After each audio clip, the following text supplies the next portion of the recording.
Hang on to your hat, 1979 PHS graduates, as we're going to do some winter feeding of some honeybees. Let's go.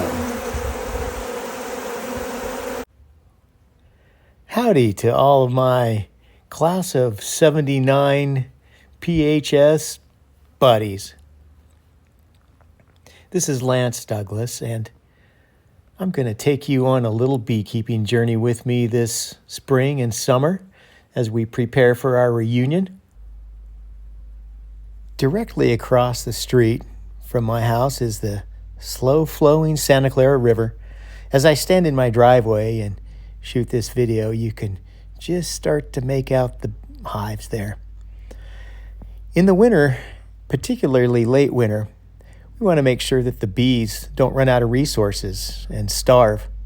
And I start to feed them very thick sugar syrup about now. The sugar syrup serves two purposes. First, it provides nutrition that they might be lacking. They could be running out of honey stores about now. But secondly, it gives the impression that there's what we would call a nectar flow or a honey flow, meaning things are blooming.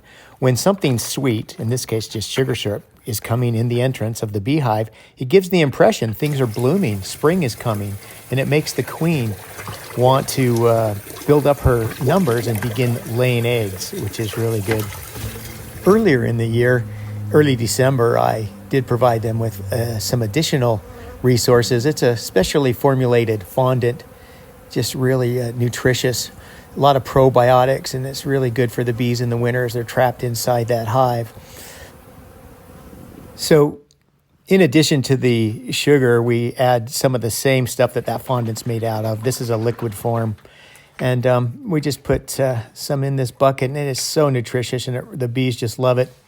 The yellow quart is just a submersible water heater. If the bees drink cold water, because it's like 55 degrees out, they can't fly. They have to sit there and wait for their muscles to warm up before they can fly, and they can drown while they're doing that. The bees would just naturally sniff out that sweet smell. They are so sensitive to smelling stuff. But this is a little bait that I use to lure swarms in the spring. I'll show you how I catch swarms. I just sprayed one little squirt, and within a minute, bees will be starting to come to the bucket. That's my submersible heater. No comments on that heater. I've heard all the comments possible. But that'll keep the water nice and warm so they're consuming warm water, not cold water. There's already a bee. With less than a minute, a bee caught a whiff of that. This is to help the bees, so they don't drown. They'll just climb through that. There's our 100-yard shot to the hives. In the winter, even though they can't go forage for pollen and nectar and such, they still will go out and fly in 50-degree weather or so. They need to, they have elimination flights, it's called. They have to go use the bathroom and stuff. And this is just to show you where the bees are. So I just backed out of my driveway and went across Santa Clara River. This river was 10 feet high, washed away half my property this last winter. There's a beautiful Pine Valley Mountain and the red cliffs. Isn't that beautiful? I can sit there and work with my bees and look at Pine Valley Mountain, beautiful red hills.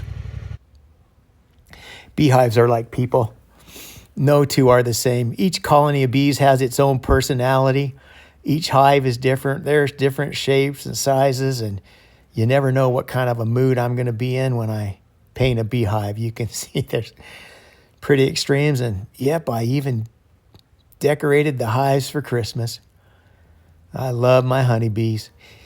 In the winter, we reduce the entrance just to prevent all that cold air coming through. We reduce the entrance to like an inch, and that really helps them stay warm. In the winter, they just sit there and cluster in a big cluster and vibrate their wing muscles to generate heat. That's where our sugar water is, right there, right through those trees. Now this is within 10 minutes of me setting the bucket out and spraying that swarm lure. Before the day's over, that bucket will be half gone. Bees are instantly attracted to me only because they sense the warmth. These bees wouldn't sting me if I tried to smash them. Cute little bee, just warming up. Turned out my water heater broke, or came unplugged, and I didn't know it. So they weren't taking this down as fast as I thought they would.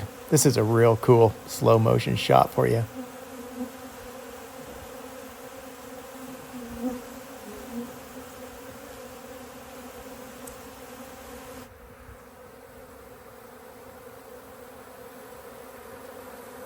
It's starting to go down. You can just see how it goes down by itself. Now, towards the end of the day, as the sun starts to go down, if you look just right with the light, there is a honeybee highway with hundreds of thousands of honeybees going back and forth.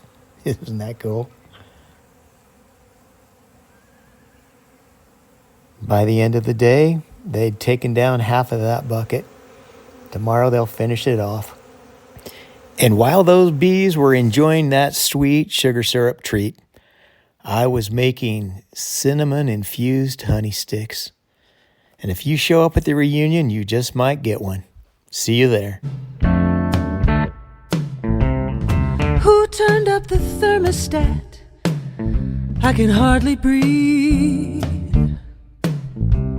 If we don't open a window soon, I'm gonna have to leave.